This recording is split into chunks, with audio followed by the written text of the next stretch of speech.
It's the 5th of December and I've literally not read anything yet this month because I've been really sick. I'm starting to feel a little bit better, but I've been in bed all morning with the lights off because I've had a really awful headache. But I'm feeling well enough to try and read. So the first thing I'm going to pick up is Hamilton Revolution by Lin-Manuel Miranda and Jeremy McCarter, full of info and lyrics and gorgeous photos and those deckled edges. Oh. So I'm about halfway through this book and I'm going to try and finish it today if I can. I've just finished Hamilton the Revolution and I don't think I have ever cried this much about a non-fiction book. I listened to the songs when they came up in the books because they've got sections with lyrics like this, and Lynn gives little footnotes about what's happening, and obviously we got to Who Lives, Who Dies, Who Tells Your Story, and I was listening to the song, and there's been a lot of emotional stuff in the book up to that point, and it broke me, to be honest. And it's always the orphanage that gets me, every time.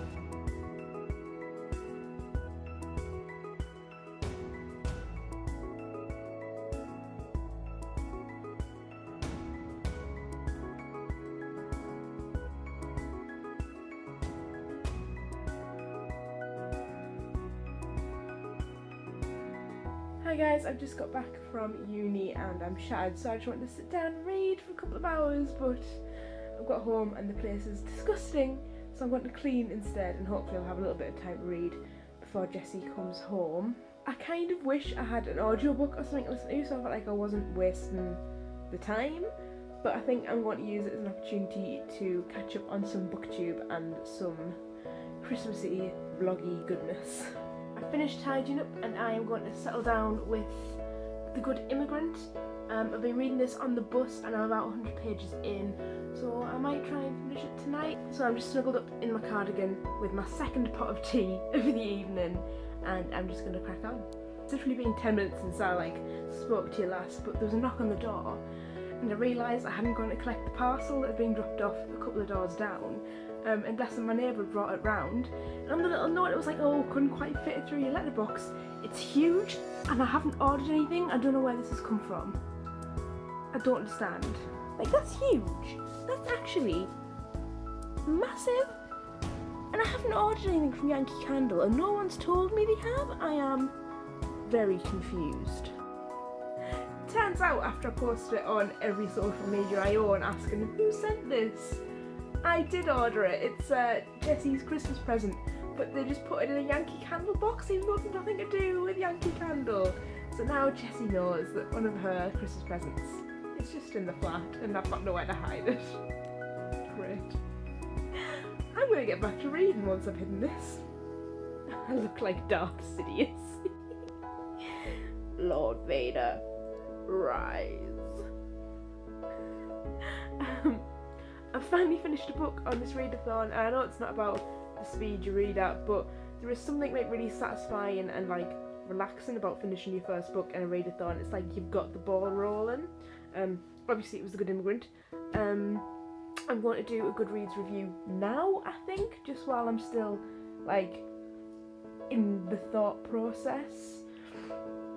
I really enjoyed it and I wasn't expecting it to be as focused on media and representation as it was, but it's really interested me because it's something I've been thinking about more and more as the years have progressed. I'm going to stick some booktube on while I think about that and do a little review, and then it might be dark enough to read by candlelight, so I might start my candles challenge, or I might read a historical fiction. I don't know. I'm just glad to have got some points on the board because it was looking fairly good. So today I am mostly editing, trying to desperately catch up with bookness, so I don't think I'm going to get much reading done, certainly until this evening. But when I do settle down, I'm going to try and blast through the rest of The Princess Diarist. I only got 40 pages read yesterday. So I'm on page 90 and I'm really enjoying it, but there has been a little bit of an uncomfortable section to do with her and Harrison Ford's history. But for the foreseeable future, it's just me watching myself slowly spiraling into self-loathing. There were quite a few things I wasn't going to do today. I wasn't going to get out of bed, I wasn't going to put any underwear on, I wasn't going to get changed out of my gym jams. Certainly wasn't going to let you see my face, or do my face, because I was having a chill day of editing. I've got like 4 videos edited, which, you know, is the most work I've ever done in my life. But I got hungry and I realised that over the course of the weekend I managed to use all of my sandwich making materials for toasties. So I've got like proper food in, but I've got no bread. And really, all I want is some fried egg sandwiches, because I'm healthy, I'm organic, I'm vegan. Where's my concealer gone? But yes, so you can join me on a walk to the corner shop.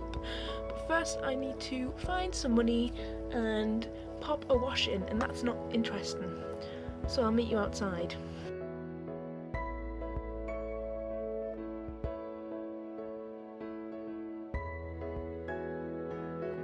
It is many hours later. I ate. I did about 74 batches of washing, so I'm not going to show you the rest of the room because it's just a lot of wet clothes. Those are the Christmas decorations we made, which I'm quite happy with. And I've got a cup of tea, and I'm going to sit down for an hour or so with the Princess Diarist while I wait for another wash to finish. I've been taking part in the readathons all afternoon, and I am like 30 pages of finishing this book, but I'm starting to burn out on it. I'm really enjoying it, but I went through like a lot of pages really quickly because they were diary entries and they were just faster. It's kind of just tired me out a little bit, so I think I'm just gonna stop and give up on these and give up on this leg of sprints and just tidy up and watch some booktube and have another cup of tea. I just finished this and it was quite emotional because she talks about herself dying a lot in this book, which yeah, it was emotional. I'm glad I powered through and finished it in the end. I think I'm going to watch a couple of videos, have a cup of tea, and then maybe start the Jack Frost challenge, which is to read something with snow in the title, and I'm reading Let It Snow like everybody else in the universe. Hi, I just got back from placement and I was going to do a lot of booktube filming, but I am so incredibly tired. On the bus there and back this morning I managed to get like halfway into Let It Snow. I'm not really enjoying it, but I'm gonna read it. I'm gonna do it. Yeah, like I really should film because I'm so far behind, but I'm not quite sure about this jumper collar combination, and I'm tired and I've got no videos planned. So maybe I'll sit with a cup of tea, read, plan like 12 videos, film them, not tomorrow because Jessie's off, but like Thursday, film like 12 videos, edit them, then post all of the 47 videos that I'm behind on Bookmas. Why do I do this to myself? I'll never know. It's Thursday the 21st of December and I've just finished Let It Snow by John Green, Maureen Johnson and Lauren Miracle. I thought this book was quite problematic and at points I did think about DNFing it, but it was such a quick read that, you know, I was going to finish it.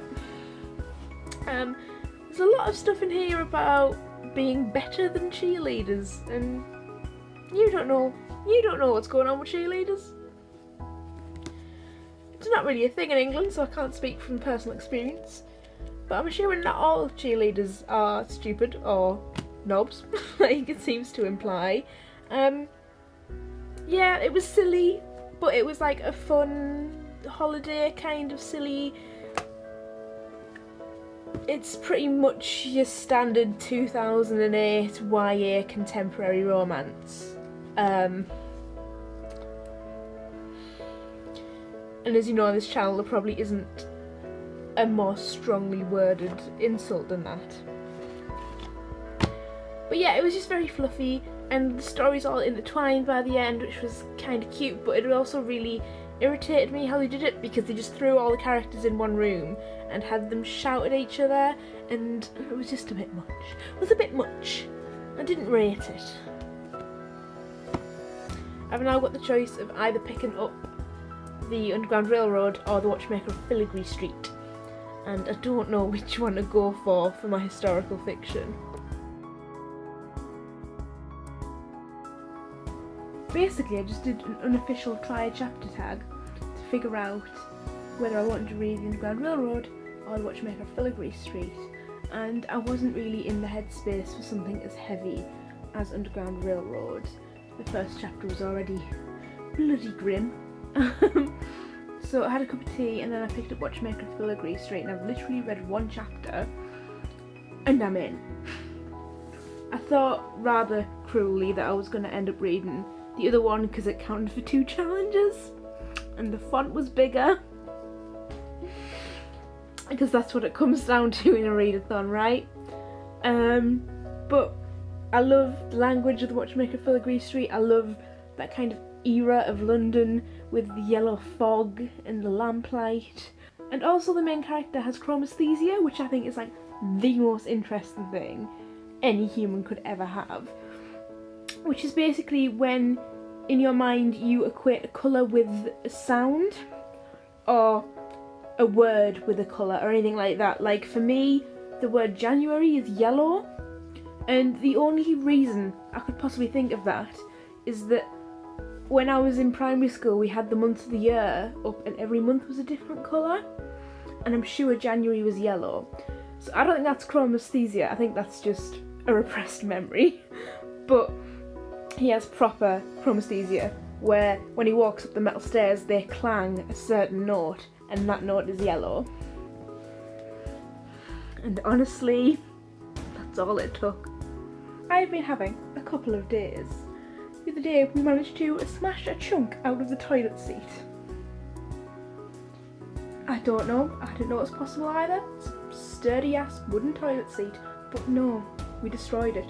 So I had to go to the very posh shopping centre in the Argos and buy a toilet seat and then carry it around M&S with me while I did some bits of shopping. Spent all day yesterday when I wasn't reading trying to fit a toilet seat. Turns out it's hard, and we don't know any big strapping DIY friendly men in London. So I gave up, and today I've had to call my landlord and be like, hi, can you come and fix the toilet seat? So I'm waiting for him, and it's going to be very awkward. But it has meant that I've tidied up, so eat your heart out. So I've mostly just been pacing around the flat, getting ready for the imminent pain. And I haven't filmed. Like, I was supposed to film 24 bloody Bookmas videos today. I even did my eyeliner. And like, let's not lie, it's pretty good. Like, ooh. Shit, I've not done the rest of my makeup, so... And I've not read anything, like, let's be real. I've still not wrapped Jessie's Christmas presents. Who knows what's going on? Who knows? Like, I still haven't even posted all the Christmas cards. They're not going to get there by Christmas. It's been a few days. Still no landlord. But I was like, hey, maybe I should start getting some books together just in case I do have time to film tonight. And I was like, hey, I know, I've not done a Penguin Little Black Classics batch review in ages, and I've read a shit ton. So I'll do one of those. Maybe I've got enough books to film 2. Ooh. But I've lost Sir Arthur Savile's Crying. These books are so small and so cute that I've genuinely just lost my favourite of all of them. Like, I don't know where it is. I've got no idea where it is. I have just filmed so many videos that I'm going to try and get up before Christmas.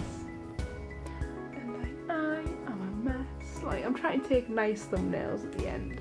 I'm wearing a back to front Pete's John jumper for a gag. Like, people don't appreciate me. I've got so much tidying up to do before I even start editing. It's a good life. I might just do the thumbnails first for once. Sound.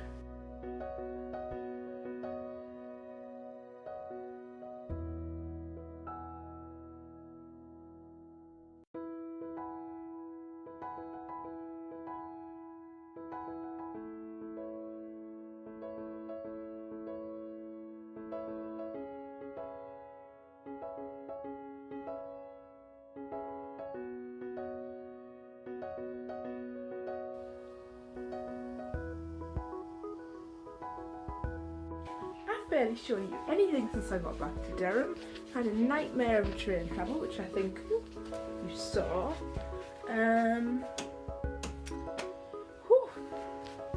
What else happened? I opened my Christmas presents. I was a very lucky girl. Went out for a meal with Mum and my best friend. Yesterday, got my hair did. So I'm back to my natural colour, which is very strange and will take some getting used to. Went and met my new baby cousin, and she's gorgeous and perfect, so that's all good. Saw my grandma, saw my auntie, best friend came round, we saw presents and I got some books. So, productive day yesterday. Today I'm going to town to meet all my friends who I haven't seen in about a year.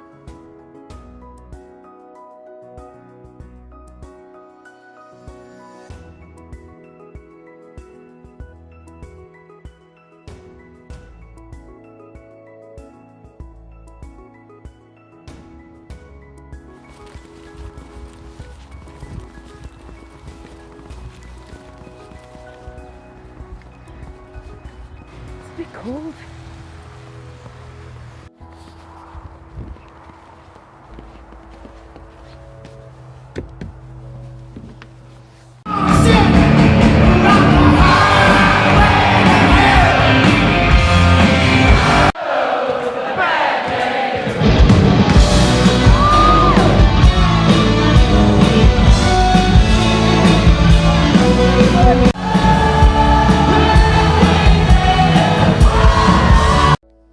January Lauren here, just to say that that was December, and I didn't read any more than that because I was home and I was with my fam, and it was just really, really nice, and I had a good month and I got more read than I ever thought I would because of the adventure I thought. Goodbye 2017.